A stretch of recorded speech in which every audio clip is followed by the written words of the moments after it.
हमारे लिए ये सोचने की बात है कि आज़ादी के तुरंत बाद 1950 के आसपास देश में खाद्यान्न की कमी हो गई। वो वास्तविक कमी थी या पैदा की गई, ये तो सोचने का विषय है, रिसर्च का विषय है। लेकिन खाद्यान्न की कमी हुई तो भारत सरकार ने अब विदेशों से, खास करके अमेरिका से खाद्यान्न को आयात किया। वो खाद्यान्न हमारे खाने के योग्य नहीं था, क्योंकि वो सड़ा हुआ ऐसा खाद्यान्न था जिसे पशु भी नहीं खा सकते थे। लेकिन हमारे देश ने अमेरिका से ऐसा खाद्यान्न को खरीदा। उसके बाद हमारे देश में हरित क्रांति की तैयारी हुई, हरित क्रांति की शुरुआत हुई और हरित क्रांति ने ऐसी स्थितियां पैदा कर दी। आज हमारे देश में खाद्यान्न तो बहुत मात्रा में उपलब्ध है। आज हम खाद्यान्न के मामले में आत्मनिर्भर भी हैं, लेकिन कुछ सोचनीय प्रश्न हैं जिनके बारे में सोचना बहुत आवश्यक है। हरित क्रांति ने हमारी फसलों को काफ़ी संपन्न तो किया, खाद्यान्न की मात्रा को कई गुना बढ़ा दिया, लेकिन आज हमारे खेतों में हमारे किसान जिस फसल को पैदा करते हैं वो फसल बांझ के रूप में पैदा होती है, तो किसान अपनी फसल को बीज के रूप में इस्तेमाल नहीं कर पाता।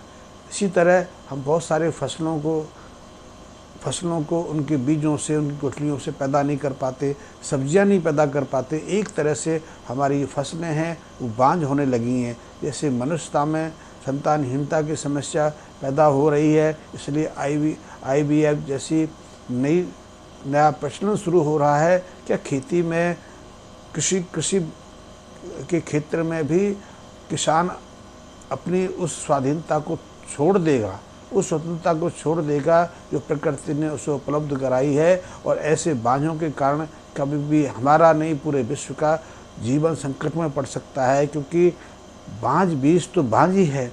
वो एक तरह से हम किसी कंपनी पर, कुछ जो बीज विक्रेता जो केंद्र हैं, जो संस्था हैं, उन पर निर्भर होते जा रहे हैं। ये हमारे लिए खतरनाक संकट है। लेकिन संकट तो एक और भी है, जो बीज हम आज अपने खेतों में डाल रहे हैं, ना तो उनमें पोषकता है, ना पौष्टिक तत्व इतने मात्रा में हैं। एक तरह से वो सिर्फ कार्बोहाइड्रेट के भंडार बनते जा रहे हैं। इसलिए हमारे शरीर के अंदर और पूरी मनुष्य जाति के अंदर बीमारियों की संख्या बढ़ रही है। ये हमारे लिए सोचने का प्रश्न भी है।